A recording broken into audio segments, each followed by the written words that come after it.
Dans un monde de performance assez cartésien, on essaie souvent d'optimiser notre temps et planifier notre année avec une précision de laser. Souvent, on fait des plans, des planifications stratégiques avec notre mental en considérant rarement nos rythmes biologiques internes. Pourtant, j'ai moi-même pu observer un gain d'énergie énorme en écoutant progressivement mes rythmes, donc qui nous sont propres à chacun, et je réalise aujourd'hui mes projets avec beaucoup plus de joie et de sérénité. Je suis Julia Braga, architecte de formation spécialisée dans le processus de création. J'accompagne aujourd'hui des entrepreneurs à réaliser leurs projets avec calme, confiance et énergie. Et aujourd'hui, j'ai l'honneur de recevoir mon ami Cristallin Toulek pour nous parler des types de personnalités et de ces fameuses saisonnalités énergétiques. Bonjour Cristallin. Bonjour Julia. Comment vas-tu? Écoute, je vais très bien. On dirait que les énergies vraiment du moment sont très intenses, donc elles nous poussent, j'ai envie de dire, un peu dans nos retranchements, mais aussi elles nous donnent des élans pour faire des choses qu'on n'aurait peut-être pas osé faire dans d'autres contextes. Donc c'est ça, je sens la poussée. Magnifique. Merci en tout cas d'avoir accepté cette invitation encore une Mhm. fois. Et nous parlons aujourd'hui principalement, on va dire, des cycles énergétiques qui sont Mhm. propres à chacun. Mais avant de plonger au cœur du sujet, ma toute première question serait que tu nous parles un petit peu de ton parcours. Qu'est-ce qui t'a conduit déjà à t'intéresser autant au fonctionnement des individus et à faire ce que tu fais aujourd'hui? Je dirais en quelques mots,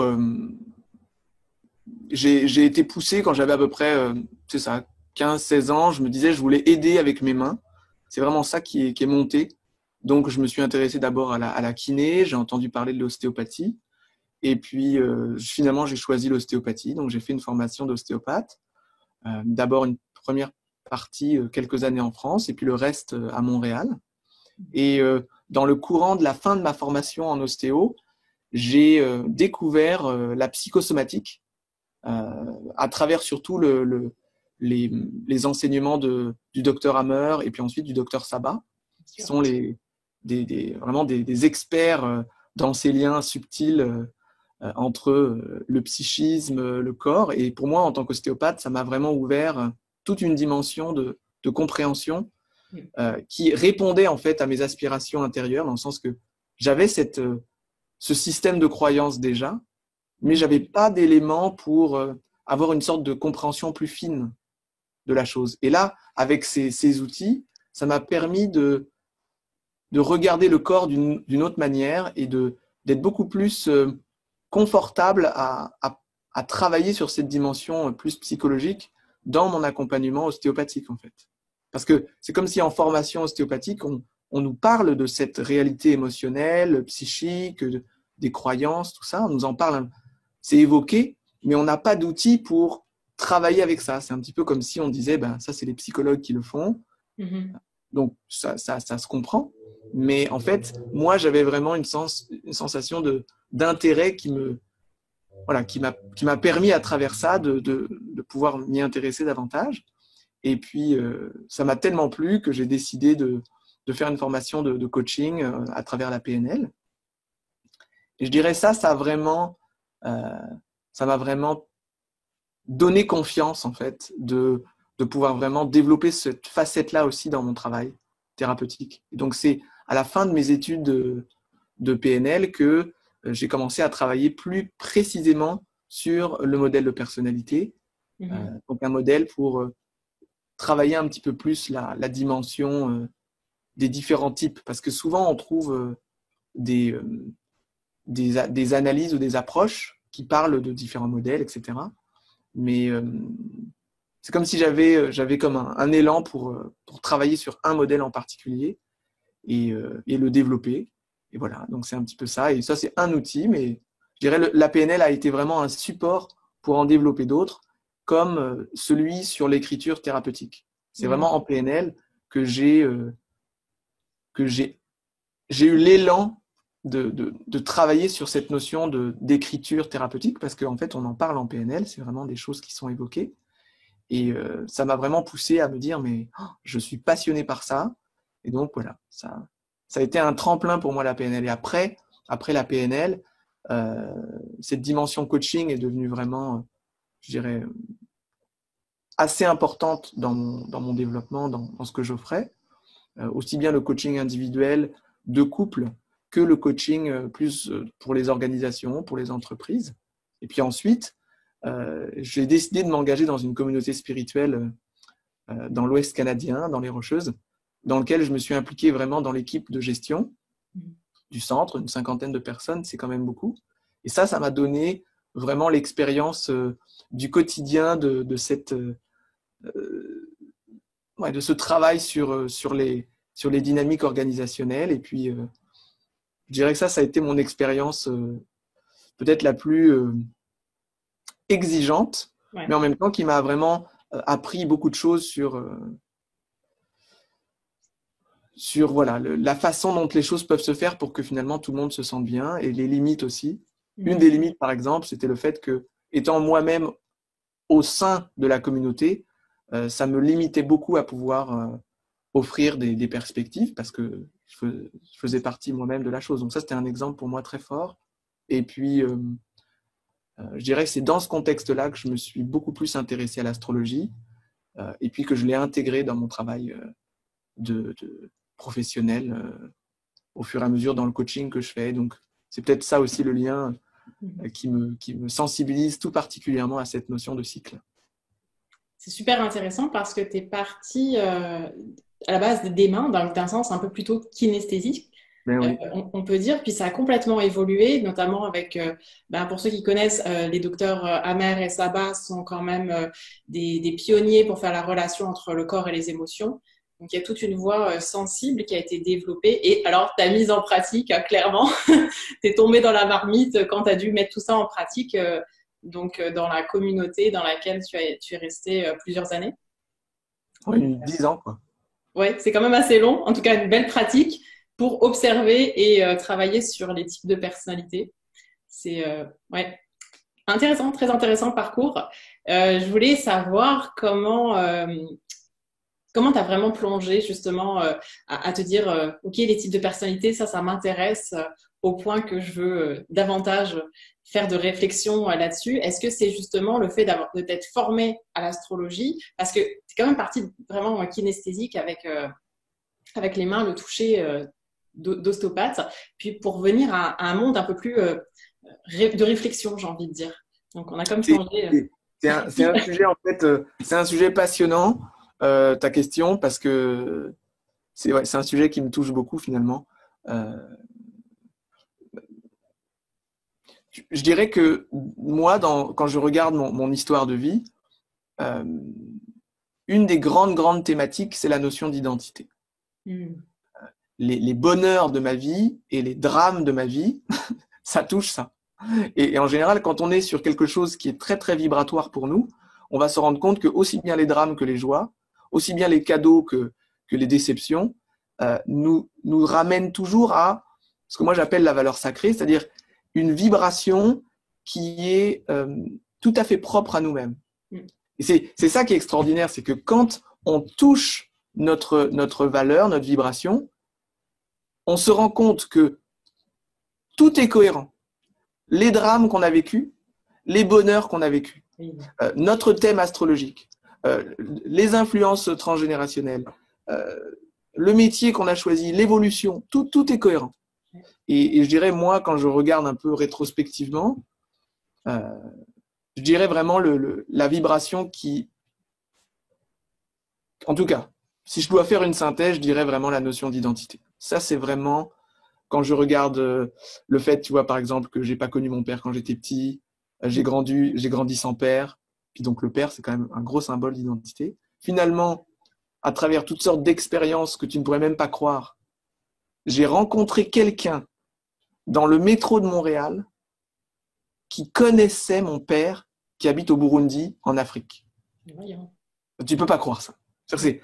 Tu peux pas croire. Moi-même, je le crois pas encore. Je raconte l'histoire, je me dis, mais non, mais c'est pas vrai, quoi. Et si je te raconte comment je l'ai rencontré, je vais le dire quand même pour le plaisir. Mais oui. C'est là que tu te rends compte que ce qui est prévu d'arriver, ça arrive. Ouais. Même si ça paraît complètement fou. J'étais dans le métro et je vois quelqu'un qui lit un livre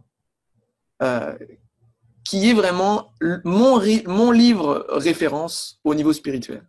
Donc, j'ai jamais vu quelqu'un qui lisait un livre comme ça dans le métro, tu vois. Et la personne est assise, elle lit. Alors bon, moi je me dis, mais il faut que j'aille lui parler, c'est pas possible, tu sais, je peux pas ne rien faire, quoi. Donc je m'assois à côté, puis je dis, ah, vous lisez ce livre-là, c'est spécial, moi je les aime beaucoup, j'ai tout un lien avec cette philosophie, cette vision des choses. Donc là, on commence à parler, tu vois, c'est amical. Et à ce moment-là, il y a un métro qui arrive, et il y a quelqu'un qui descend du métro. Et tu sais, en face de nous, quoi. Et elle reconnaît la personne avec qui je parle. Donc il dit, ah, qu'est-ce que tu fais là? Comment ça va? Et tout. Et là, il commence à parler. Et il s'avère que ce gars qui vient de descendre du métro, il s'appelle Pascal. Et en fait, il vient du Burundi. Puis là, il est maintenant à Montréal. Voilà. Donc, j'entends dans la conversation que lui, il vient du Burundi. L'autre, il vient du Kenya, je pense. Mais bon, alors il parle. Et puis je dis, oh, il vient du Burundi, c'est incroyable. Moi, en fait, mon père, il vient du Burundi. Mais voilà, j'en sais pas plus, quoi. Et là, il me dit, mais il s'appelle comment ton père? Je lui dis le nom de mon père. Et là, il me dit, mais attends, c'est incroyable, je le connais. Mon frère, c'est un très bon ami à ton père. Et on a grandi dans le même quartier de la même ville. Et voyons. Je ne sais pas si tu réalises le truc. Je ne connais pas mon père, je ne l'ai jamais vu, je ne sais rien de lui. Et là, ce gars, de nulle part, il me rencontre dans le métro grâce à quelqu'un qui lit le livre qui est pour moi mon livre de référence spirituelle, tu vois.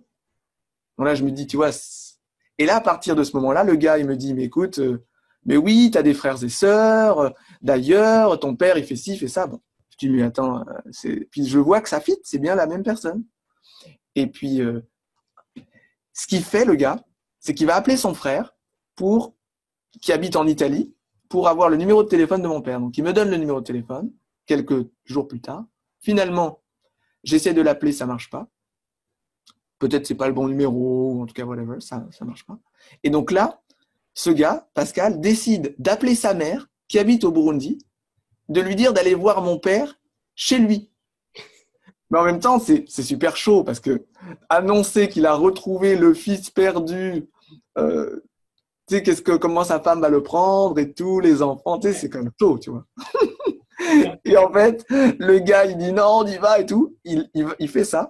Et finalement, bon, c'est là qu'après, j'apprends que mon père, finalement, eh ben, il avait dit, tout le monde le savait, et puis qu'il avait même essayé de me retrouver. Tout ça. Mais c'est juste pour dire que ça a commencé toute une autre phase de ma vie avec mon père, mes frères et sœurs, cette famille-là, nouvelle, tout ça. Mais je le dis pour souligner que, tu vois, cette notion d'identité, c'était vraiment hyper fort, tu vois. Ça, c'est un exemple, mais j'en ai plein, si tu veux, d'exemples où je vois que ça revient toujours ça. Et quand je regarde sur mon thème astrologique, par exemple, cette notion d'identité aussi, très, très clairement marquée. Donc, c'est cohérent. Mais ce qui est vraiment intéressant, c'est que quand j'ai commencé mes études d'ostéopathie, j'étais dans cette démarche, mais sans vraiment être conscient. C'est comme si c'est quelque chose qui s'est développé. Et c'est pour ça qu'aujourd'hui, maintenant, je regarde rétrospectivement et je me dis, je suis passé par l'ostéopathie, ça faisait partie de mon cheminement, mais maintenant, je suis beaucoup plus un coach ou un enseignant, un formateur, et ça me correspond. Mais en même temps, dans mon parcours, c'était hyper cohérent que je fasse de l'ostéopathie. Donc, je dirais, c'est ça, c'est un parcours, mais finalement, plus le temps a avancé, plus je me suis vraiment rendu compte de cet intérêt pour l'identité et aussi pour voir comment, dans mon cas, c'est beaucoup plus ce qui me correspond, c'est beaucoup plus un aspect de réflexion que un aspect de plus manuel ou kinesthésique dans ma perception d'aujourd'hui, en tout cas. Donc, je dirais, voilà, c'est un peu ça mon lien avec cette notion d'identité et donc les modèles. Ça a été un coup de foudre, en fait. Voilà. C'est hyper fascinant. Il y a déjà plein de pépites que tu nous livres là. C'est déjà que la connaissance de soi, elle n'est pas à un moment donné, ça y est, on comprend des choses, puis c'est terminé. C'est une évolution, c'est une progression. Que là-dedans, il y a aussi un rythme individuel à respecter. Exactement. Que quand les synchronicités doivent se faire, elles se font. Donc, à un moment donné, oui, on les provoque parce qu'on a vu que d'un côté, l'histoire avec ton père t'a cherché, tu l'as un peu cherché aussi, mais tu as fait confiance. Il y a quand même un acte de foi que tu fais, que ça va arriver au bon moment.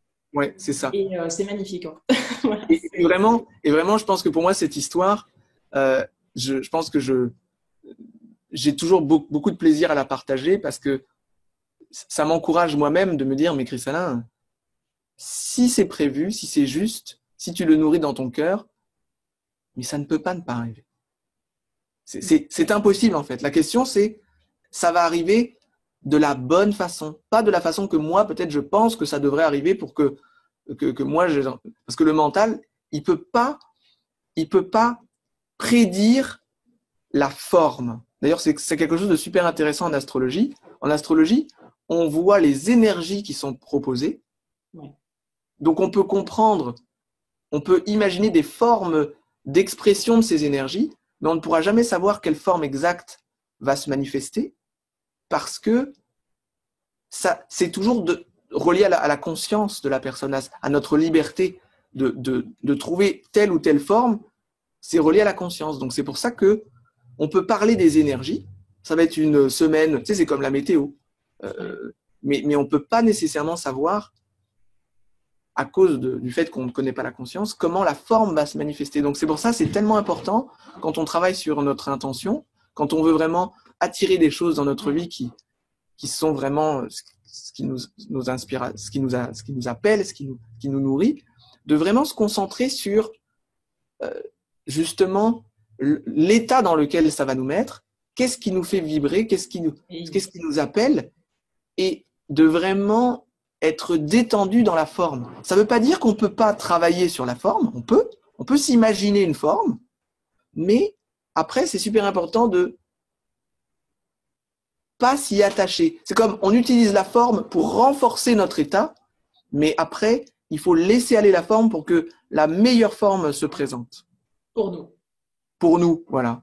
Et en fait, la forme est toujours plus belle que celle qu'on aurait pu imaginer, quoi. Parce que ça nous dépasse, en fait, cette magie-là. Donc, ouais, c'est un bel encouragement là-dessus à pas perdre de vue que les choses, elles arrivent, en fait. Elles arrivent. Tout à fait. Voilà. Très beau, très cool.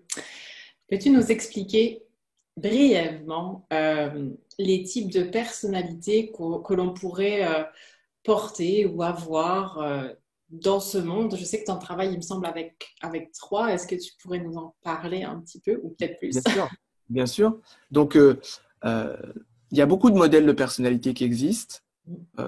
Certains connaissent les 4 tempéraments. On connaît aussi les 7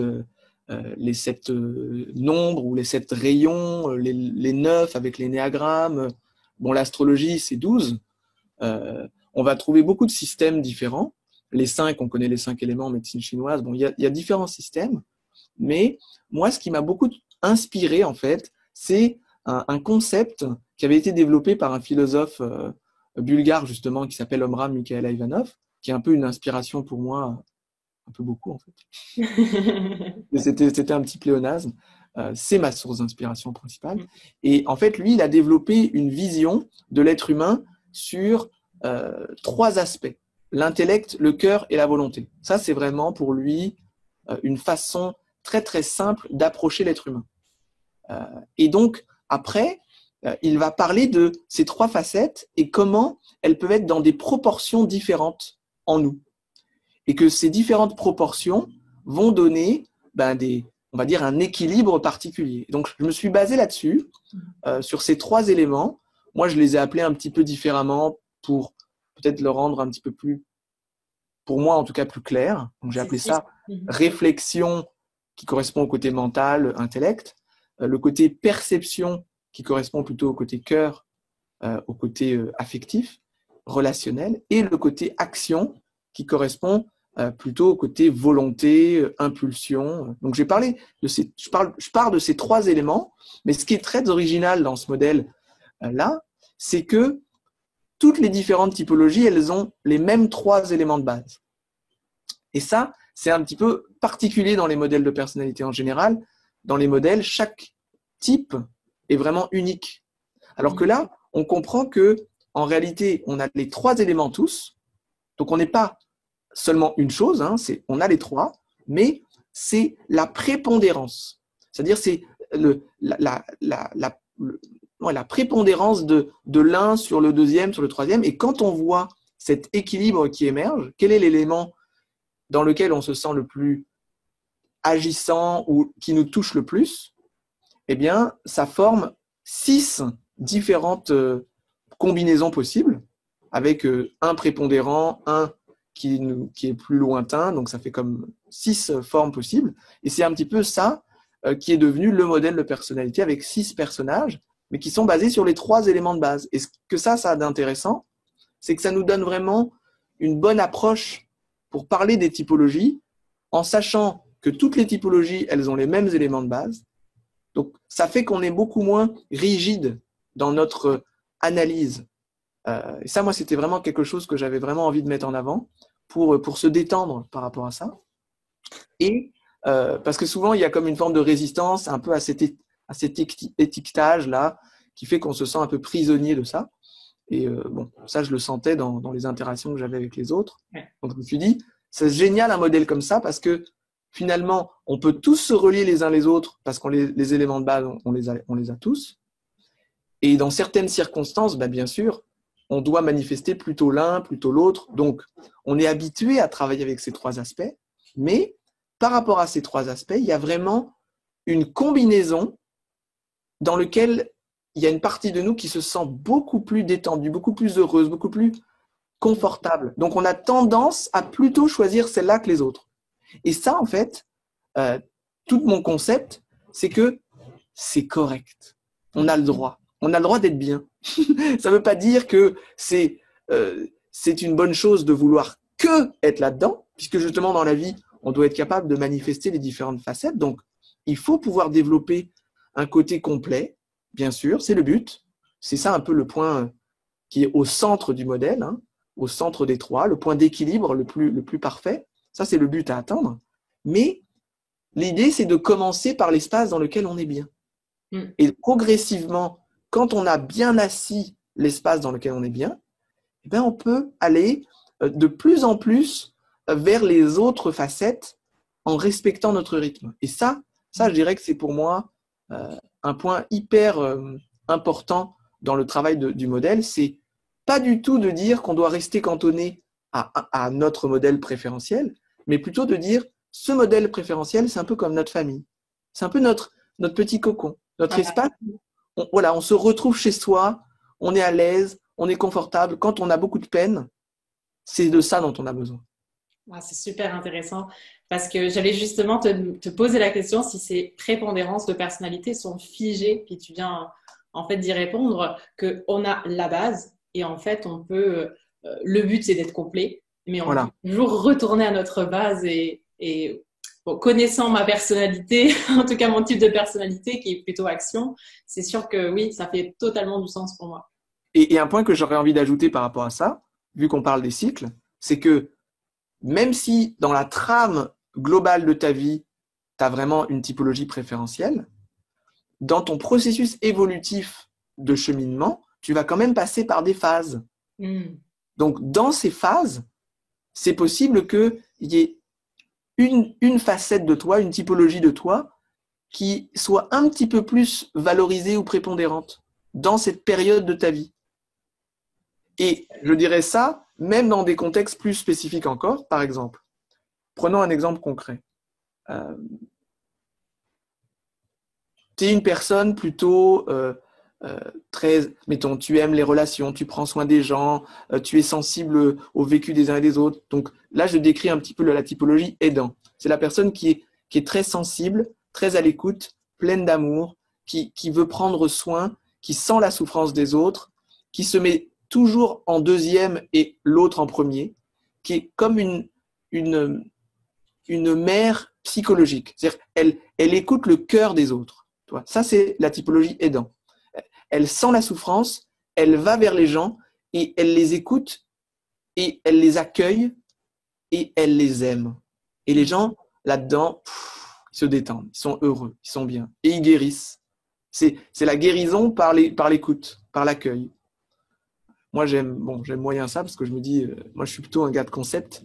Donc, je préfère la guérison par les concepts, tu vois. Mais, en même temps, il faut que je respecte aussi le besoin de la personne. Donc, bon. Des fois, Mais il c'est faut ça, juste c'est écouter. la Des force fois, des différentes personnalités, c'est ça. ouais. Des fois, il faut juste écouter. Donc, mettons la typologie aidant, c'est ça. Elle est dans l'écoute. Et quand elle écoute, elle est une super écoute. Donc, elle guérit par l'écoute. Elle crée l'espace. Elle donne une confiance, un amour. C'est comme si, à travers ses yeux, elle disait, je sais que tu as toutes les ressources à l'intérieur de toi. C'est énorme. Hein.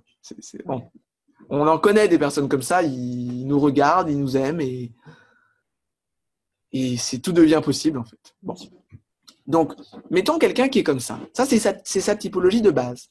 Vraiment, quand on regarde sa vie, elle est vraiment reliée à ça. Mais supposons que cette personne, dans la situation dans laquelle elle est maintenant dans sa vie, eh bien, elle a reçu intérieurement un projet, quelque chose qu'elle se sent appelée à faire.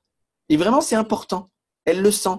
Elle l'a mis de côté pendant peut-être 1 an, 2 ans, 3 ans, 5 ans, 10 ans. Il y a toujours des gens qui lui ont dit, ah, mais pourquoi tu ferais pas ça? Puis t'as tout ce qu'il faut, ce serait génial et tout. Et puis elle disait, oh, mais non, mais tu sais, je m'occupe de mes enfants. Oh, mais non, mais je m'occupe de mon mari. Oh, mais non, mais tu sais, je suis en train d'aider un autre projet. Puis C'est pas bon, le moment.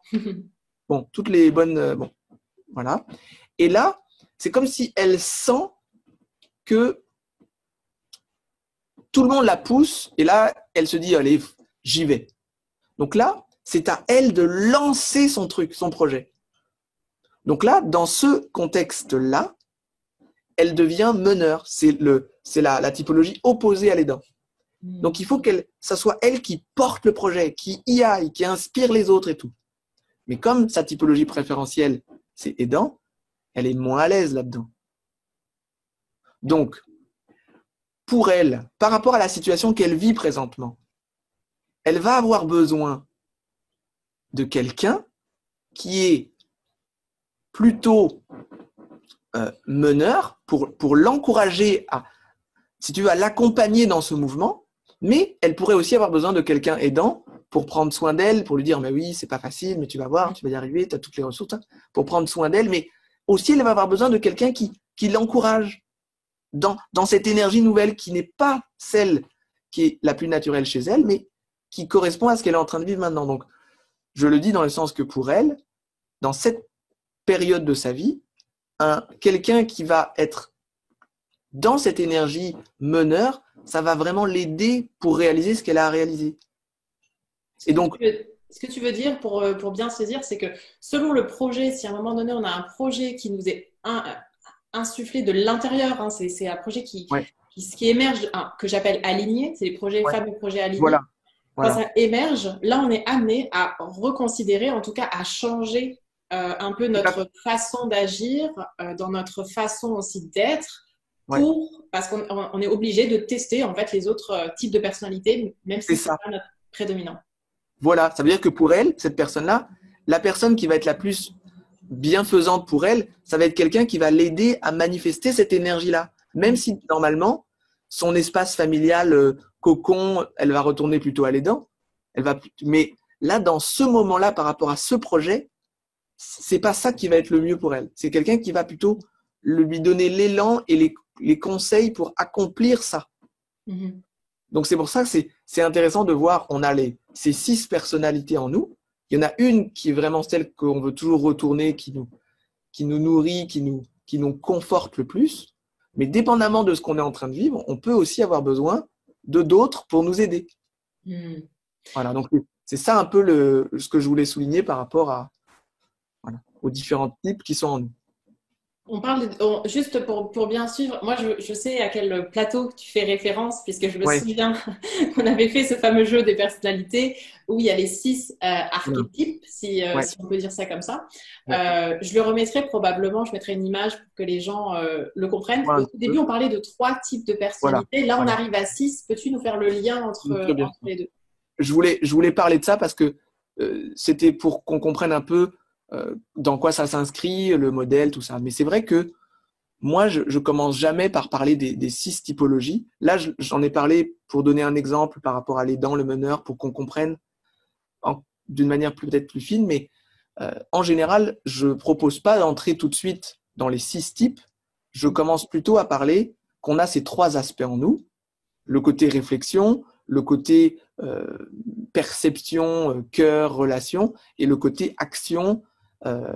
Et donc, je vais vraiment plutôt aider les personnes à sentir bien ces 3 aspects-là en eux-mêmes et voir quel est celui qui les touche le plus, les inspire le plus, leur donne le plus le goût, ou celui qui vraiment est moins naturel chez eux dans le sens qui les met en stress, qui leur demande des grands efforts. Et là, en identifiant ces 3 aspects, eh ben, tout naturellement, les 6 typologies émergent toutes seules. Mais donc, c'est vrai que c'est beaucoup mieux de se concentrer sur les 3 quand on le pense pour soi-même. Donc, quand on se questionne, moi, je trouve 3, c'est vraiment simple. C'est facile. Parce que quand tu vas sur des modèles à 4, 5, 6, 7, 8, 9, 10, 12, ça devient tout de suite très compliqué.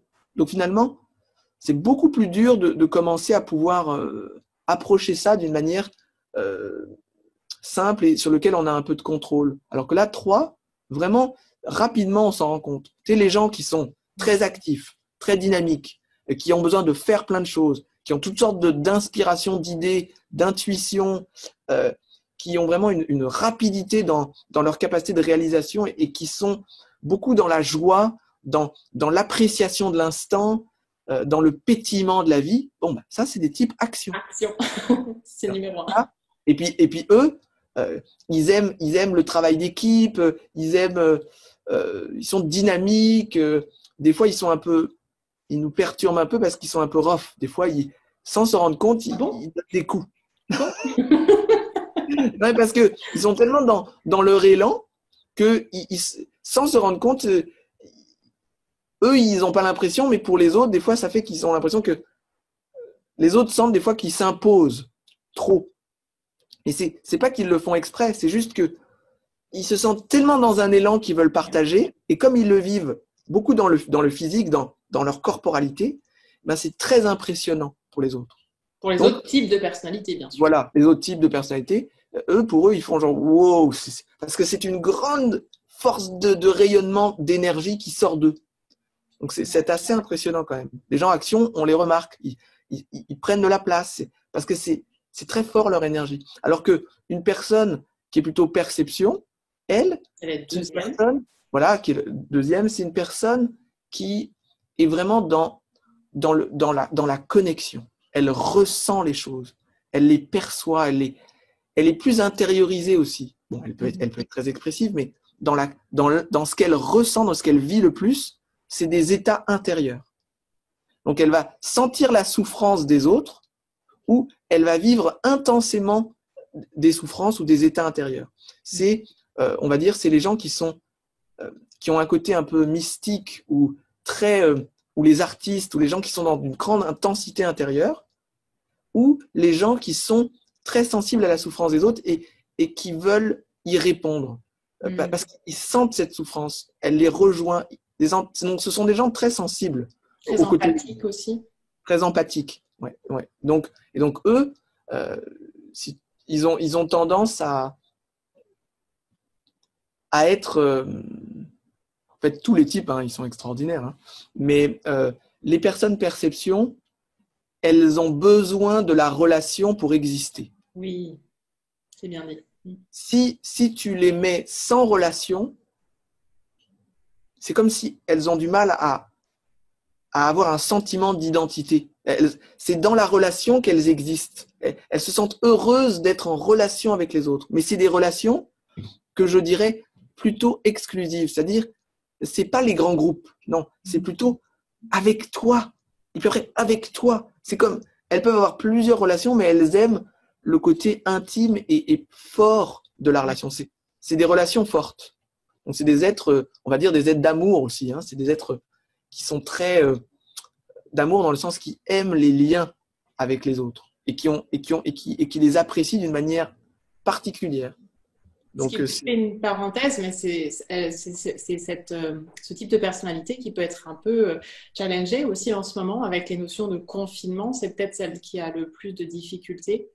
C'est intéressant. C'est intéressant comme point parce que euh, je dirais c'est pas le confinement, bah, ou alors c'est la distanciation sociale dans ce sens-là. La situation actuelle, ouais, c'est ça. Le fait que il n'y a pas cette relation possible, toucher les yeux, parler, être ensemble. Ah ouais, ça pour eux c'est dur, hein, c'est dur. Ça, c'est dur, ouais. Alors que pour les personnes action, c'est le confinement, le fait qu'ils ne peuvent pas bouger. Ils sont coincés chez eux. Alors là, ça, c'est ça qui les énerve. Ils disent, oh, mais moi, j'avais prévu de faire ci, j'avais prévu de faire ça, on avait prévu de faire ça, et puis il y avait ça, et puis là, je suis coincé, je peux rien faire. Alors ça, voilà. Ça, une personne action, il dit, tous mes plans que j'avais prévus, je peux pas les faire, c'est quoi, j'en ai Les marre. voyages, les déplacements. Alors là, la personne action, elle aime pas ça. Alors que la personne réflexion, elle, elle va dire, Ça, c'est le troisième type. voilà, le Réflexion. troisième type, elle va dire, mais c'est quoi ce confinement? Mais ça n'a pas de sens, c'est basé sur quoi? Mais on nous manipule ou quoi? Mais c'est pas vrai, La pourquoi? réflexion. Voilà. Et là, la personne, elle va voir tous les problèmes, les conflits, les complots, les, les manipulations, les intérêts, et puis elle va dire, quoi? Mais on nous enlève notre liberté, mais sur quoi? C'est basé sur quelle loi? Alors, ça va à l'encontre de toutes les règles, les valeurs, les machins. Alors voilà, ça c'est notre équipe réflexion. Ils vont être sensibles au concept. Comment ça se fait qu'on nous prive de notre liberté pour des raisons qui leur sembleraient peut-être pas justes? Ça va venir les chercher. Mais qu'ils restent tout le temps en fait chez eux, c'est pas tellement ça qui les dérange. C'est que ça n'a pas de sens. Alors ça vient les chercher là. Ouh là, très fort. Donc, la réflexion, c'est vraiment, c'est un peu le hamster qui tourne beaucoup, hein. Peut-être Donc aussi. les gens qui sont réflexion, Un concept. c'est des gens en fait qui ont un amour de la compréhension. Ils aiment comprendre. Quand ils comprennent, eh ben, c'est comme si tout devient beau. Ils voient la beauté du sens des choses. C'est comme, ils voient la mécanique, par exemple. Ils voient une mécanique, ils voient, mais oh, ce truc-là influence ça, qui influence ça, mais qui influence ça, mais comme ça. Et là, ils se disent, mais c'est énorme. Par exemple, le cycle de l'eau. De se rendre compte que l'eau, elle vient des nuages qui ont été créés, mais en réalité, après, elle descend à travers les montagnes, les rivières, et puis après, ça remonte, ou ça, par le phénomène avec l'eau comment on dit là? Tu sais, quand ça D'absorption, non, tu sais, quand ça remonte d'évaporation. d'évaporation, et puis hop, et puis et puis, ou alors ça passe par les racines et tout. Et là, on se dit, mais c'est énorme, c'est incroyable. Voilà. Ça, les gens réflexion, ils sont émerveillés du sens de la vie. Ah ouais, ça, ils adorent ça. Alors, soit ils peuvent l'être plus dans le sens philosophique, donc c'est la compréhension du sens de la vie, donc ça va donner des philosophes, tu vois, des gens qui comprennent le sens de la vie, voilà, ça peut être ça, ou ça peut être des personnes qui sont vraiment émerveillées de la beauté de la nature. Donc c'est beaucoup plus, on pourrait dire, la compréhension de la vie, mais beaucoup plus tangible, concrète dans ce qui se voit, dans les sens. C'est comme une sorte c'est comme le scientifique qui observe cette intelligence de la nature. Juste par exemple, quand on s'imagine que les milliards de cellules sont toutes soignées, nourries, accompagnées, réparées, remplacées à chaque instant dans notre corps. Là, on se dit, mais c'est quoi cette intelligence du corps? Mais c'est fou. Voilà. Et ben, ça c'est l'émerveillement. Les personnes réflexion, ils adorent ça, quoi. Ils adorent ça. Moi, je suis tout contente en tout cas que tu aies bien précisé. Je trouve que c'est déjà, on parlait d'identité, mais ça ramène beaucoup à la connaissance de soi, qui selon moi est vraiment la base. On ne peut pas faire de transformation, de changement sans avoir conscience de ce qui se passe et l'avoir simplifié en fait en trois. Donc action, réflexion, perception, comme tu les as si bien décrits, je trouve que c'est déjà une excellente base. Et peut-être, je pourrais ajouter par rapport à ça, tu vois, on a les trois. Donc, dans la manière dont on a présenté les choses, on a des expériences dans ces trois aspects. On a été émerveillé par des choses qu'on a compris. On a été touché par le lien d'amour qu'on a ressenti avec un tel ou un tel. Et puis, on a été inspiré à s'engager dans des projets qui nous inspirent, tout ça. On a les trois. Mais de ces trois-là, il y en a un des trois qui est beaucoup plus naturellement confortable ou qui nous inspire, où on se sent en confiance, on se sent à l'aise, etc. Celui-là, eh bien, il répond à comme une sorte de besoin primaire.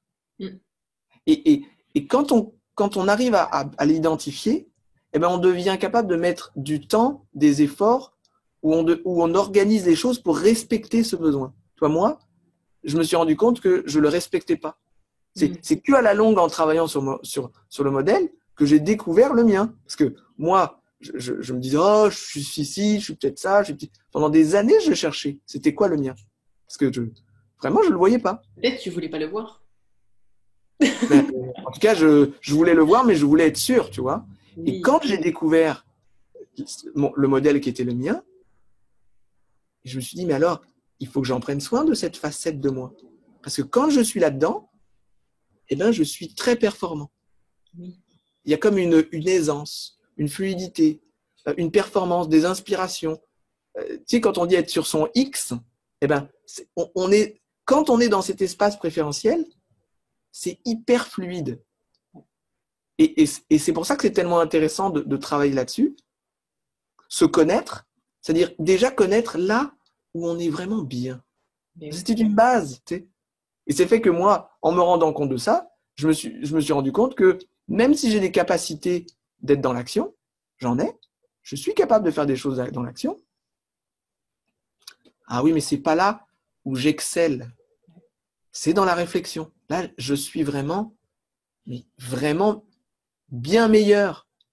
Mais ça ne veut pas dire que je ne suis pas capable de faire des choses dans l'action. C'est pour ça que je me suis fait avoir. Parce que j'étais capable de faire plein de choses quand même.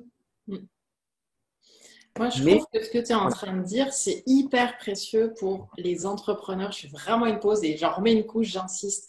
Pour les entrepreneurs, pour les créateurs, pour les artistes. Ok, c'est déjà des catégories, mais grosso modo, ces personnes-là, c'est tous des esprits entrepreneurs qui ont envie de mettre à jour un projet, d'accoucher d'un projet, de rayonner leur message. Et le fait de comprendre déjà à la base c'est quoi le type de personnalité, mais c'est précieux, ça fait un gain de temps énorme, un gain d'énergie énorme. Et comme tu l'as dit, c'était plus facile pour toi, toute ta production, mais tu as dit t'excelles en fait. Quand tu comprends comment ça fonctionne, ben, d'un coup, tu vas mettre plus d'énergie, plus de focus sur cette entité, cette énergie-là. Donc, du coup, ben oui, t'excelles. Et tu deviens naturellement plus dans l'action, même si à la base, toi, Christian… C'est ça, mais oui, c'est ça. Maintenant, je fais beaucoup plus de choses qu'avant, mais ça s'appuie sur mon point d'ancrage, mon point dans lequel je suis, mon point fort, voilà. Et, alors que je ne le voyais pas avant. Et là, je me suis dit, mais c'est pas possible, Christian. En plus, sur mon thème astrologique, mais c'était évident. Mais je le voyais pas. J'étais pas rendu là à voir ça. Parce que c'est une énorme prise de conscience. Quand tu le vois et que tu vois que c'est complètement cohérent, tu peux plus revenir en arrière. Tu te dis, mais c'est ça, j'ai besoin de ça, je le respecte, j'organise ma vie en conséquence, quoi. Tu prends soin de toi, quoi. Tout à fait. Pour aller un pas plus loin encore dans la connaissance de soi, dans l'identité, parce qu'aujourd'hui, c'est tout le thème.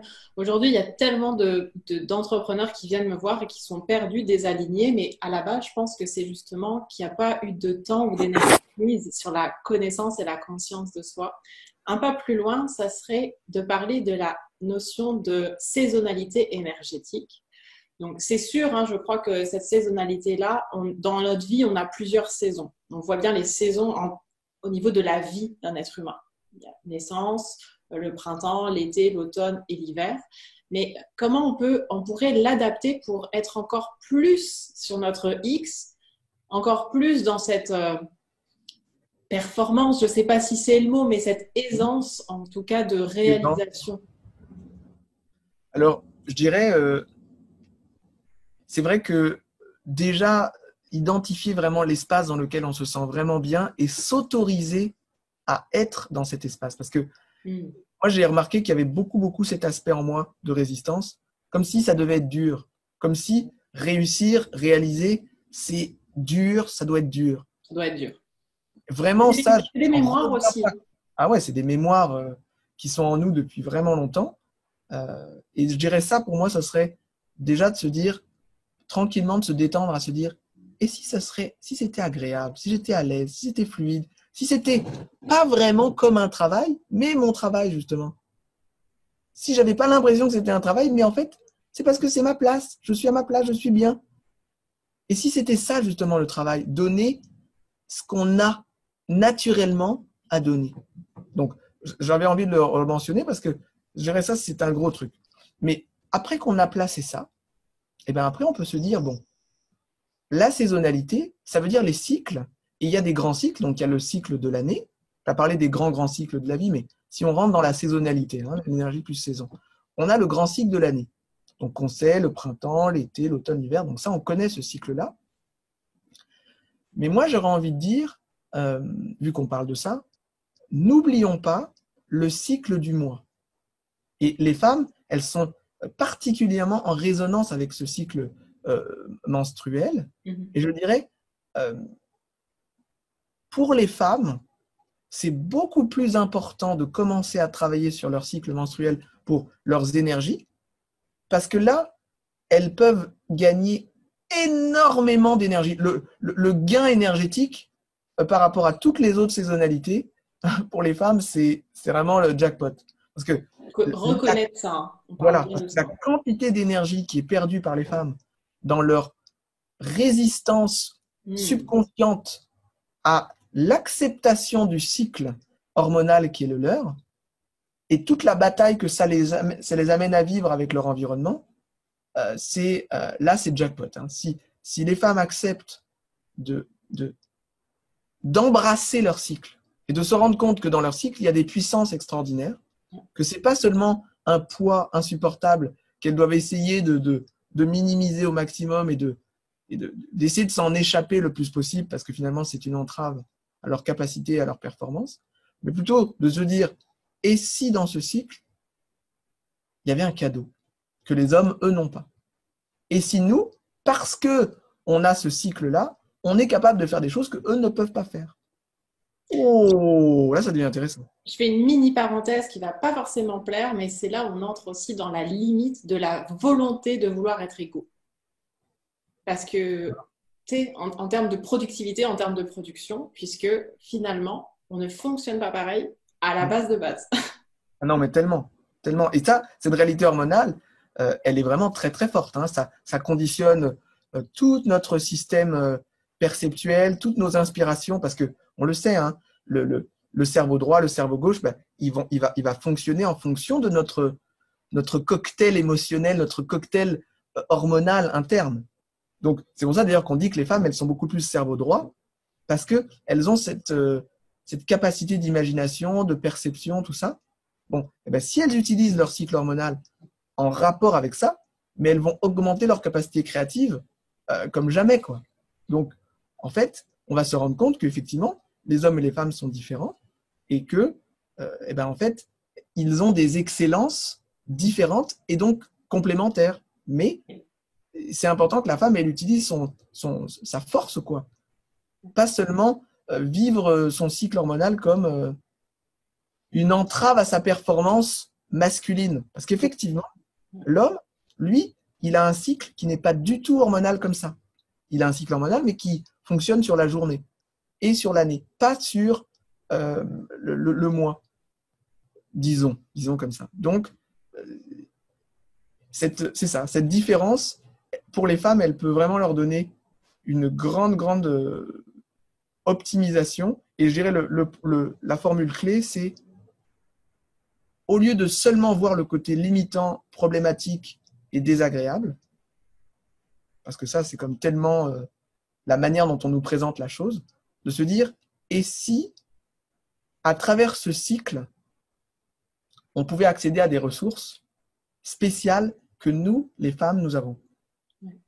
Ben moi, j'aime beaucoup cette vision des choses, parce que là, elles vont se rendre compte que, ben oui, elles peuvent faire des choses que les hommes ne peuvent pas faire, de la même manière ou avec la même puissance. Et faut-il encore déraciner cette croyance, tu en as un petit peu parlé avant, d'enlever cette croyance hein, que tout doit être difficile, tout doit être compliqué peut-être. Si on a, si, tu vois cette notion de si on veut embrasser ce fameux cycle, donc le connaître pour s'en servir au mieux possible, c'est sûr que si on a la croyance que ça doit être difficile, ça va être difficile en fait, tout simplement. Ouais, non, vraiment. Et je ne sais pas pourquoi on est entré dans ce sujet, parce que c'est un sujet vraiment chaud. Mais en même temps, soyons enthousiastes. Mais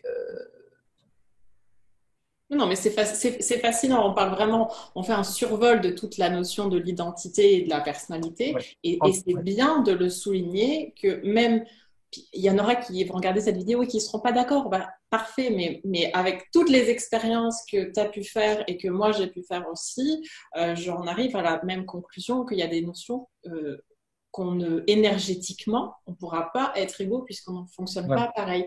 Et la femme, en effet, surtout en ce moment, on voit beaucoup, beaucoup de femmes entrepreneurs. Il y a tout un mouvement de voilà. femmes entrepreneurs. Avoir conscience de ce cycle-là, qu'on peut s'appuyer dessus comme quelque chose de bénéfique, bah, c'est très précieux. Donc, en Ah tout ouais, cas, vraiment. merci de le Ah non, resouligner.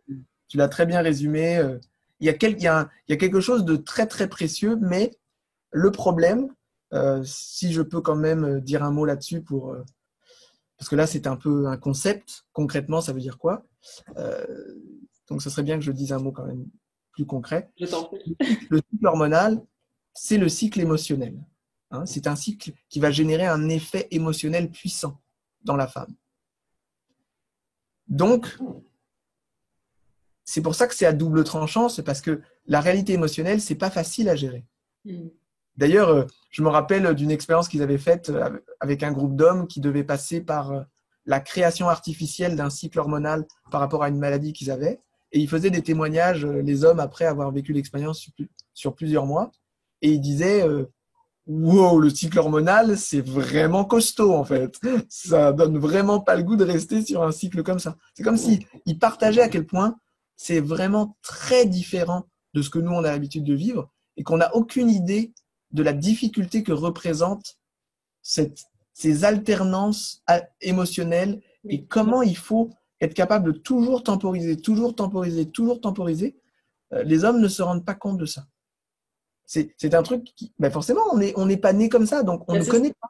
On ne connaît pas l'expérience. et c'est correct aussi? Ben oui, ça donne d'autres choses. Mais moi, j'avais adoré en fait ce partage de ces hommes qui l'exprimaient de leur intérieur.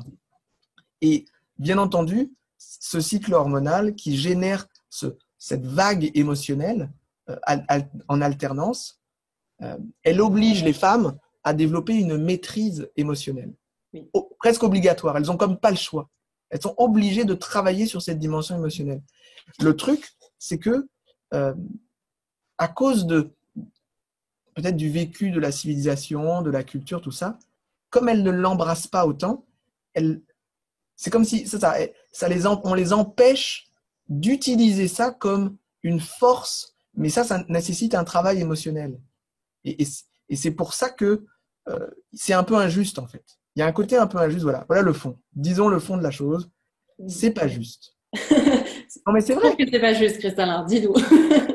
Non mais c'est pas juste dans le sens de comment ça se fait que vous, sans même qu'on vous ait demandé votre avis, vous soyez obligé de faire un travail de maîtrise émotionnelle depuis toute petite.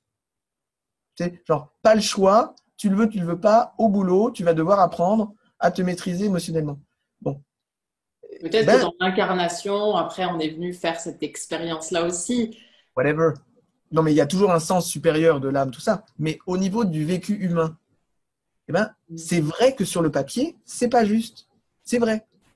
Et ça, moi, en fait, je sens que c'est bien qu'on le dise parce que autrement, les femmes, elles se disent, oh, elles le sentent dans le fond que c'est pas juste, mais elles peuvent pas le dire parce que c'est comme si c'est les hommes qui doivent le dire. Si c'est les hommes qui le disent, bon, on va le dire, ah bah oui, je te l'avais dit que c'était comme ça. C'est cette notion d'égalité, en fait, Ouais, ouais. dont je faisais référence tout à l'heure, en fait. C'est là ce que toi t'appelles c'est pas juste. Ben, c'est sûr qu'on peut pas être égaux là-dessus puisqu'on fonctionne pas pareil. Non, alors ça, il y a cette notion d'inégalité par rapport à la, voilà. Mais ce qui est pas juste, c'est que ce travail émotionnel, c'est quand même costaud. Ah Et oui. c'est pas juste que les femmes, elles aient à le faire beaucoup plus que les hommes. Parce que c'est vraiment un gros morceau de l'expérience de vie, le travail émotionnel. Donc, c'est comme si les femmes, à cause de ça, elles sont plus spirituelles. C'est pour ça aussi. Elles sont plus spirituelles parce qu'elles sont entraînées à travailler sur leur dimension émotionnelle. Donc, oui. Elles sont comme plus naturellement capables de comprendre l'amour, de comprendre le sacrifice, de comprendre le dépassement de soi, de comprendre. Bon. C'est pour ça qu'elles sont meilleures de base. Tu vois, à cause de ça, parce qu'elles ont un entraînement émotionnel qui les rend plus aimantes, plus compréhensives, plus compatissantes, parce qu'elles se sont observées elles-mêmes à un certain degré, tu vois. Et donc, ça, c'est vrai que ça fait beaucoup de bien pour les femmes d'en entendre, tu vois, de se dire, ah, dans le fond, nous, on nous met une charge, dès le départ, c'est plus exigeant. Bon, mais le point qui est extraordinaire, c'est que si elles apprennent à embrasser cette spécificité, elles peuvent devenir des alchimistes extraordinaires. Elles peuvent être capables de transmuter cette énergie émotionnelle pour l'utiliser dans leur projet. C'est pour ça que les artistes, ce sont des êtres extrêmement intenses au niveau émotionnel. Mais c'est pour ça qu'ils sont capables de faire des choses que personne ne peut faire. Parce qu'ils ont cette grande intensité émotionnelle qu'ils arrivent à canaliser dans leur créativité. Et là, ça devient ça fait des choses que personne n'aurait été capable de faire autrement. Et ben, voilà le potentiel de cette énergie émotionnelle, mais tout le défi, c'est de la canaliser. Et c'est pour ça que c'est important de parler justement quand on parle de la saisonnalité, le cœur de la saisonnalité, c'est de ne pas aller à l'encontre du temps. Quand c'est l'hiver, c'est pas le temps de se battre pour pouvoir quand même avoir des bons fruits bien mûrs, non, et de planter, d'avoir des salades et tout. Le grand principe de la saisonnalité, c'est l'acceptation. C'est travailler en harmonie avec la nature. Ce n'est pas lutter. Parce que nous, dans notre petit cerveau, on a décidé qu'on allait planter ou qu'on allait récolter ou qu'on allait… Non, c'est-à-dire, quel est le temps et qu'est-ce que ce temps me permet de faire? Si c'est l'hiver, c'est peut-être le temps de planifier la saison à venir, d'aller dans le monde des rêves, d'imaginer les choses magnifiques que je vais pouvoir réaliser, de rentrer dans cet espace d'inspiration intérieure. Parle-nous justement de cette saisonnalité à l'année. Juste pour faire une parenthèse, moi j'ai observé vraiment ce cycle particulièrement cette année 2020. Je sais pas, mais ça a donné comme ça chez moi. C'était flagrant, mais net, net, net. J'ai constaté qu'au printemps et à l'automne pour moi, sachant que moi je suis née à l'automne, donc peut-être ça a une influence, c'était des périodes où j'étais vraiment en expansion, en production, en réalisation et visibilité. Ouais. Donc, beaucoup plus ouvert sur l'extérieur. Et au contraire, les saisons été et hiver, j'avais besoin d'une introspection importante, peut-être d'un temps d'apprentissage, d'intégration à un niveau plus profond. Donc moi, j'ai vraiment constaté que chez moi, c'était par saison. Alors ensuite, j'ai remarqué aussi que c'était au niveau d'intensité. Toutes les saisons hyper intenses pour mon système, donc l'été et l'hiver, dans les extrêmes, j'étais là où j'avais besoin de beaucoup plus d'introspection. Alors que printemps et automne sont des saisons plus douces, on va dire, pour moi, et qui me permettent de rayonner et de produire des choses dans le visible. Comment tu vois les saisonnalités? Est-ce que c'est différent pour chaque personne? Est-ce que tout le monde vit ces saisons? Voilà. Alors, j'avais envie déjà de parler du cycle hormonal pour comprendre que ça soit vraiment proche de nous, très, très cohérent, très proche. Parce que ce que toi, tu as été capable de percevoir, c'est quand même subtil. Je trouve que c'est trop rapide d'aller tout de suite là. Okay. C'est pour ça que j'ai parlé d'abord de ce cycle. Ça, on le comprend bien. Après, la saison. Donc la saison aussi, on le comprend. On ne lutte pas contre le temps, on ne lutte pas contre l'hiver, contre le printemps. On s'adapte à ça, on accepte, on accueille, on embrasse la saison et on utilise la saison pour grandir, s'enrichir, se développer. Ça, c'est le grand principe de la saisonnalité. Que ce soit une saisonnalité journalière, mensuelle ou annuelle, ou même dans la vie, embrasser la saisonnalité, embrasser le cycle, c'est voir quel est là où on en est rendu et profiter des choses que ça nous apporte et accepter que ce qu'on voudrait peut-être là, on l'aura un peu plus tard. Donc ça, c'est le grand principe. Maintenant, quand on va penser à l'adaptation entre la réalité collective et la réalité personnelle. On le voit bien dans le cycle hormonal. Il y a une réalité hormonale personnelle pour les femmes, mais il y a aussi une réalité collective avec la Lune qui vient mettre une forme de résonance, j'ai envie de dire, particulière. D'ailleurs, peut-être tu as déjà entendu parler de ça, quand des femmes vivent ensemble en permanence, il y a un phénomène d'harmonisation de leur cycle menstruel. Eh bien, ça montre que la réalité personnelle et la réalité collective, il y a un lien. Mais ce lien, il est pas nécessairement direct. C'est pour ça qu'il y a des cycles hormonaux qui ne sont pas nécessairement en résonance avec la Lune. Donc, ça, j'avais vraiment envie qu'on sente bien ça. Donc, c'est la même chose au niveau de la saisonnalité sur l'année. Les 4 saisons vont générer une vibration générale de saisonnalité qui vont nous influencer. L'été, ça nous pousse d'une certaine manière, l'automne d'une autre, l'hiver d'une autre, parce que c'est la nature qui résonne avec ça. On ne peut pas ne pas être influencé par cet effet naturel de luminosité, d'obscurité, de froid, de chaud. Tout ça, ça joue sur nos corps, c'est réel. Ouais. Mais en parallèle de cette réalité-là, qui nous influence tous, comme la Lune nous influence tous, on a notre propre biorhythme. Et donc, on va avoir aussi, nous-mêmes, dans notre propre structure énergétique propre, une saisonnalité qui est plus subtile que la saisonnalité générale, mais qui est tout à fait réelle aussi. Donc, toi, tu l'as identifié déjà à un certain degré, c'est super. En astrologie, on en parle en disant que à partir de la date anniversaire, on entre dans notre cycle annuel. Donc, en fait, la saisonnalité énergétique, elle est reliée au démarrage de notre anniversaire. C'est là que le cycle annuel personnel commence. Et donc, on va passer par des phases qui vont être, si tu veux, les 4 saisons. Mais c'est les saisons reliées à notre structure personnelle énergétique, alors que en même temps, on est influencé par le cycle collectif général. Donc, c'est pour ça, finalement, il y a beaucoup de cycles qui se mélangent, et c'est pour ça que ça devient complexe, et c'est pour ça que c'est bien de commencer par des choses très simples, sur lesquelles on a un beau contrôle, et qu'on peut bien explorer, bien analyser, voilà, avec des grands principes généraux. Et puis tranquillement, on va pouvoir commencer à affiner notre perception des cycles. J'ai envie de dire, tu vois, ça là, ce travail qu'on est en train de parler, réussir à comprendre ton cycle hormonal, travailler sur les différentes émotions que ces 4 phases du cycle hormonal portent, comprendre les 4 saisons déjà de manière générale dans la nature et par rapport à nos 4 saisons personnelles.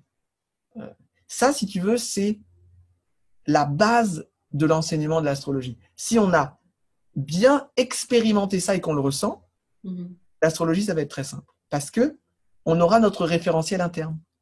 Ouais. Ça ne sera pas seulement intellectuel, on le ressentira, on le saura. Donc, ça sera très facile à communiquer aux personnes. Voilà. C'est juste pour dire que c'est bien de commencer petit à petit par des choses qui nous parlent, nous, et d'y aller vraiment avec l'idée de ce principe général de embrasser le temps. Si je suis dans ma phase de menstruation, est-ce qu'il n'y a pas quelque chose là que cette situation émotionnelle me permet peut-être de laisser aller certaines choses? Peut-être qu'il y a des choses dans ma vie, peut-être que je dois apprendre à les laisser aller. Peut-être que c'est mon moment de lâcher prise. Peut-être que c'est le moment où je peux peut-être passer à une autre étape dans ma vie, en ce moment-là. Alors que quand je suis dans ma phase d'ovulation, en haut, ben là, peut-être que c'est là que je peux recevoir des inspirations, ou je peux recevoir des élans, ou peut-être je peux recevoir des cadeaux, des révélations que je ne pourrais pas peut-être avoir dans d'autres moments de mon cycle. Et peut-être que là, je peux les accueillir encore plus. Bon, c'est un petit exemple, mais c'est juste pour comprendre que si on commence à embrasser ces moments, eh bien, petit à petit, on va devenir plus attentif à la valeur que ces moments nous offrent et on va être moins en lutte, moins en résistance et on va pouvoir être plus en harmonie, en fait, avec ce qui est. Avec ce qui est, ouais, tout à fait. J'allais te demander, quelle est selon toi l'étape justement indispensable ou la première étape, parce que c'était super intéressant. On a vraiment vu qu'il y avait vraiment un cheminement logique pour la connaissance de soi, toujours un rapport avec notre identité, et que c'est important de commencer vraiment avec des concepts le plus simples possible. On Voilà. a parlé des 3 personnalités. Ouais. Ensuite, on est entré dans les saisonnalités, mais là, on a vu d'un coup, ça devenait tellement complexe. C'était des couches, en fait. C'était des étapes, étape par étape. Voilà, c'est ça que j'ai envie de dire. Et donc, Quelle tu est, vois, selon toi, l'étape de base, en fait, pour commencer? J'aurais envie de dire l'observation de soi, mais voilà, peut-être que c'est pas celui-ci. Qu'est-ce que tu dirais? c'est exactement ça. Moi, je dirais, pour moi, la méthode la plus simple, donc premier principe, embrasser l'état du moment. Ça, c'est le grand principe. C'est toujours la même chose. Ça, c'est le principe principal. Et la deuxième chose, c'est travailler avec le 4. Les 4 saisons. Donc, le printemps, l'été, l'automne, l'hiver. Et de penser ces 4 saisons aussi bien sur l'année que sur le mois, avec les cycles de Ça, la c'est femme. pour une femme. Est-ce que pour un homme, est-ce qu'il Pour peut un avoir homme, ces 4 alors, saisons? pour un homme, lui, il peut le faire plutôt sur l'année, avec les 4. Et puis, bon, je le dis pour la femme parce que la femme, elle a ce cycle-là qu'elle connaît très bien, qui rythme d'une manière extrêmement personnelle son expérience. Donc, je trouve que pour l'homme, on pourrait lui dire peut-être, mais les hommes, c'est plus dur pour eux de s'observer. Donc, c'est bien qu'ils le fassent sur l'année et qu'ils observent les 4 saisons et qu'ils se posent la question, quelle est la saison vraiment où je me sens le mieux? C'est quoi la saison où vraiment je me dis, oh, dans cette saison-là, bien sûr que je l'aime toutes les saisons, mais il y a quelque chose dans cette saison que, je sais pas, ça vient me chercher, je suis touché, j'en parlais avec quelqu'un qui me parlait qui me parlait de son vécu par rapport à l'automne, les feuilles, les couleurs, la beauté des arbres, la fraîcheur qui arrive, tu sais, l'air frais qui commence à arriver, Ouais, j'adore l'automne. Donc, et elle me parlait de ça, et puis, ah waouh, c'était tellement beau! Et je sentais que pour elle, c'était vraiment un espace dans lequel elle était super bien. Et ben, j'ai envie de dire, de la même façon qu'on a parlé des types de personnalités, si on veut commencer à travailler avec les cycles, identifions dans des cycles très très évidents les moments où on se sent le mieux. Ça, c'est simple et on peut bâtir là-dessus. Parce qu'on peut se dire, ah, là, je suis vraiment bien. Mais presque, j'ai envie de dire, mais pourquoi je suis vraiment bien là-dedans? C'est comme si ça nous aide à nous dire, ah, mais il y a peut-être quelque chose là qui parle de moi, qui est en résonance avec moi. Et j'ai envie de dire, c'est comme si, en devenant conscient des endroits où on est un peu plus confortable et bien, souvent, ça nous aide aussi à comprendre pourquoi il y a d'autres espaces où on est un peu moins bien. Et là, on peut commencer à les regarder peut-être avec une autre perspective, plus belle. Mais c'est bien de commencer par les espaces où on est vraiment confortable, où on se sent bien. Bon, ça, c'est un peu général, mais pareil pour le cycle hormonal. Il y a des femmes vraiment, il y a des phases où elles se sentent vraiment mieux. Déjà, de se concentrer là-dessus, de dire, mais moi, j'aime bien parler de ce cycle-là pour les femmes parce que c'est très proche. Et même pour les hommes, de savoir comment les femmes le vivent, c'est comme si ça les aide eux aussi à s'observer. Donc, c'est quand même très bon. Parce qu'en fait, les hommes qui vivent avec des femmes, bah, ils sont au contact de cette réalité dans leur relation. Donc, c'est pas du tout une mauvaise chose. Et donc, pour rajouter un dernier point, quand on est dans son cycle, qu'on observe une phase, qu'on voit si on est bien ou plutôt moins bien, se poser la question, de quoi j'aurais besoin vraiment pour me sentir mieux dans cette période-là? Parce que juste de se poser la question et de s'autoriser à aller chercher de ce dont on a besoin, c'est énorme en fait. Parce que souvent, on le sait, on dit « Oh oui, je ne suis pas tellement bien, mais bon. » Mais on ne se pose pas la question, mais et si qu'est-ce que ça serait pour que tu sois bien? Et bien la personne, elle commence à réfléchir et hop, il lui vient une idée. Et là, on se dit « Mais alors voilà, peut-être que tu pourrais te permettre ça. » Et là, la personne se dit, ah ben oui, c'est vrai dans le fond. Et elle le fait, et puis elle se sent beaucoup mieux. Absolument. On ne se permet pas des choses qui sont mais d'une simplicité. Par exemple, moi, j'en ai peut-être déjà parlé, mais je suis bouleversé de ça. J'ai découvert que j'avais besoin de prendre des petites siestes une fois par jour, au moins une demi-heure. Au milieu de ma journée, là, mais c'est rien du tout. Ah oui, mais ça change ma vie, ça change ma santé, ça change ma performance, ça change tout. Et c'est juste un petit truc. Et ben voilà. Moi, c'est ça que je dirais comme premier conseil, c'est observer les endroits où on se sent bien, les endroits où on ne se sent pas bien, quels que soient les cycles, quels que soient les contextes, et se poser la question, surtout dans les endroits. Quand on se sent bien, on renforce ces endroits-là. Et quand on se sent moins bien, qu'est-ce que ça pourrait nous prendre pour être comme mieux? Et puis de vraiment s'autoriser ça. Tout à fait, se donner l'autorisation parce que je reviens aussi sur le point de se poser des questions. Dès qu'on pose une question, le cerveau est programmé comme ça. On lui pose une question, il va chercher la réponse. C'est formidable. C'est vraiment génial. Puis justement, tu parlais de ces siestes qui t'ont amené à être beaucoup plus en énergie, beaucoup plus performant.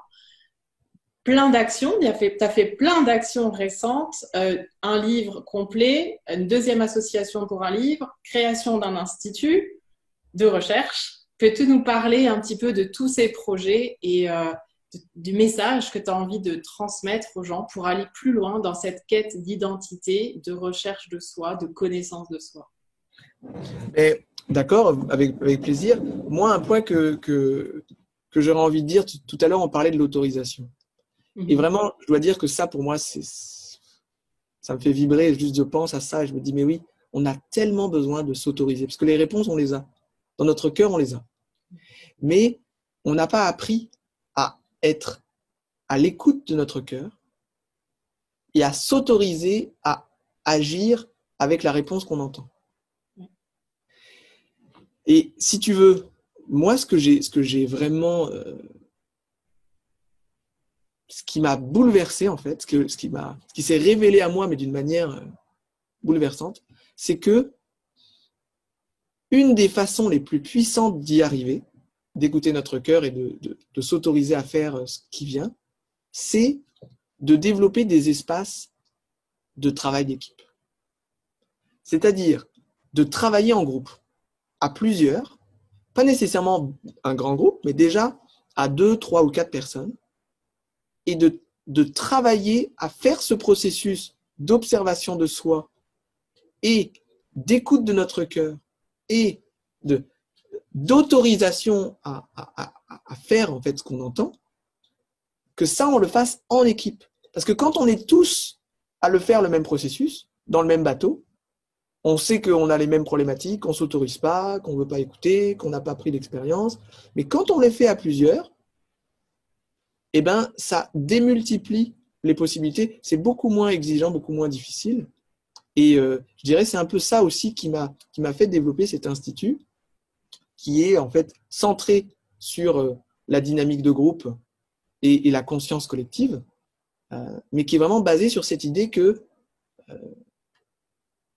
ce travail de connaissance de soi, quand on le fait en équipe, dans une dynamique de groupe, qu'on respecte un certain nombre de règles pour que ça se passe bien. Avec un engagement aussi personnel, parce que souvent on veut faire partie d'un groupe, mais on ne veut pas vraiment travailler, faire ce qu'il faut, on va dire. Donc il y a quand même un engagement de se connaître. Ah bah c'est sûr, mais je pense que c'est pour ça que je dirais, quand les personnes sont motivées à apprendre à se connaître en groupe et qu'on leur donne un cadre, parce que c'est certain que ça prend quand même un cadre pour le faire de la bonne façon, eh ben, il y a un phénomène d'émulation naturelle qui permet l'émergence de cette connexion à soi. Et donc, c'est un peu ça que j'enseigne. J'enseigne comment développer ce cadre. Mais dès qu'on a le cadre, hop, ça se fait tout seul. Donc, c'est un petit peu ça que je donne dans mon institut. C'est ma recherche, puis c'est aussi ce que j'enseigne dans les cours. C'est vraiment développer ce cadre qui nous permet de mettre en place ces espaces de connaissance de soi à plusieurs pour pouvoir justement être soutenu là-dedans. Parce qu'il ne faut pas se le cacher, c'est quand même difficile de le faire tout seul. C'est vraiment quand même pas facile. Donc, plutôt que d'essayer de le faire tout seul et puis peut-être d'y arriver, mais avec des efforts énormes, pourquoi ne pas le faire ensemble, en équipe, justement en se disant, ben oui, pourquoi ne pas s'encourager mutuellement dans cette démarche. Et donc, c'est ça que j'enseigne. Ce cadre, pour ça, ça prend différents outils. Et c'est un peu le résumé un peu de ces différents outils, de ce cadre que j'ai mis dans mon livre pour pouvoir en fait peut-être donner déjà un ancrage concret, pratique, avec des exercices, tout ça. C'est comme une bonne base, en fait. Mais c'est vrai que ce que je me rends compte, c'est que les connaissances dans le livre, c'est bien, mais il faut le pratiquer. Rien ne vaut l'expérience. C'est ça. Alors, moi, en fait, mon rêve, d'ailleurs, tu vois, sur mon livre, on voit le modèle avec les personnages, donc peut-être tu le montreras, le modèle plus précisément. Mais moi, mon rêve, en fait, et là, je me permets, là, on est entre nous. La bonne franquette. Hein. Voilà.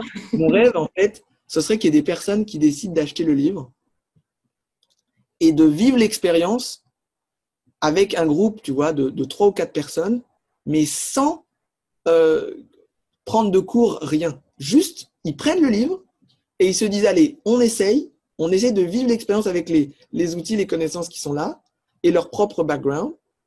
Est-ce qu'ils arriveraient à créer cette synergie? Moi, ça, c'est vraiment comme un rêve que j'ai. Si jamais, mettons, en tout cas, c'est mon rêve, voilà. Alain, tu sais que tu parles à une personne d'action. J'ai presque envie de proposer ce défi sur le groupe, sur un de mes groupes privés Facebook. Ça pourrait être très intéressant. En tout cas, c'est. Laisse-moi réfléchir à ça. Je le lance. C'est vraiment un rêve parce que il y a une partie de moi, si tu veux, j'ai une croyance que les personnes devraient suivre les cours pour être capables d'y arriver. Il y a une partie de moi qui aimerait que ça soit possible, que juste à travers le livre, les personnes y arrivent. En même temps, il faudrait qu'elles soient quand même un peu motivées. Mais il faudrait qu'elles soient de type de personnalité, à mon avis, action. Action, ouais. Alors, il faudrait vraiment le voir comme un projet, un peu une aventure, quoi. Bien sûr. Mais voilà, ça serait mon rêve. Et je me dis... Ah ouais. Et puis, je sens que peut-être, avec le temps, je vais peut-être améliorer des choses dans le livre pour que ça devienne de plus en plus faisable. Mais à date, ce que je me rends compte, c'est que ça prend un petit coup de main quand même. Parce que, voilà, s'autoriser vraiment à écouter son cœur, son intuition, reconnaître la richesse que les êtres avec nous portent, le faire ensemble. C'est vrai que c'est plus facile d'être un peu accompagné. Mais je crois que j'ai vraiment le rêve que c'est possible. Donc, voilà. Moi, je crois que c'est tout à fait possible. En tout cas, je remettrai les liens pour ton livre, pour l'Institut aussi de recherche et d'enseignement que tu as fondé, pour les curieux qui veulent aller plus loin, pour te contacter aussi. Et bien, c'est vrai que quand Oui. Excuse-moi, je voulais le rajouter. C'est vrai que dans le livre, je parle bien du modèle, les 3 aspects, tout ça. Donc, c'est vrai que c'est une façon pour des gens qui sont intéressés à comprendre un peu mieux ce modèle de personnalité. Là, ils pourront avoir plus de détails comme ça. Voilà. Je te redonnerai des nouvelles, en tout cas, sur ce défi, parce que là, souvent, en fait, je fais vraiment une parenthèse hyper importante. Souvent, on n'ose pas, en fait, demander, on n'ose pas partager ses rêves, alors qu'il suffit de lancer ça, vraiment d'oser, de se permettre de le verbaliser et de le partager pour que souvent, ça prenne vie. Donc, en tout cas... Merci de me donner l'opportunité. Avec grande joie.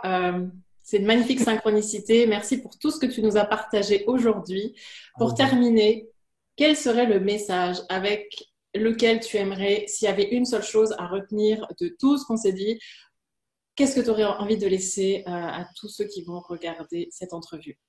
Moi, le mot vraiment qui est pour moi la synthèse de cette rencontre.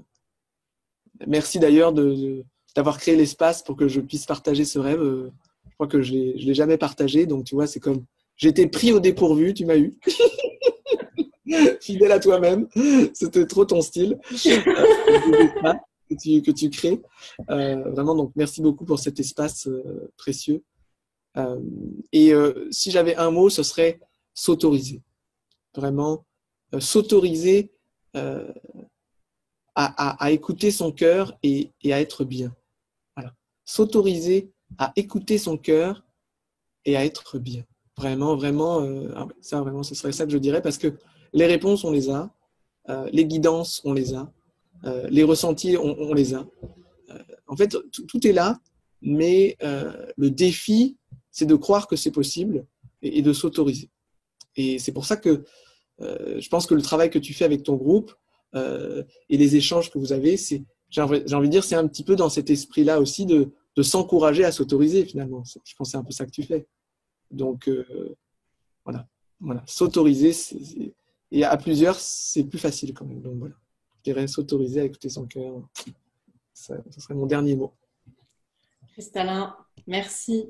Merci de tout cœur. Ce fut une entrevue assez riche. Il y a eu beaucoup de choses qui ont été dites. Donc, n'hésitez pas à le regarder à nouveau si vous avez besoin. Et puis, vraiment, ce fut vraiment une joie de t'avoir avec moi aujourd'hui, avec nous. Merci pour tout. Merci beaucoup, Julia, encore. À très bientôt à toi.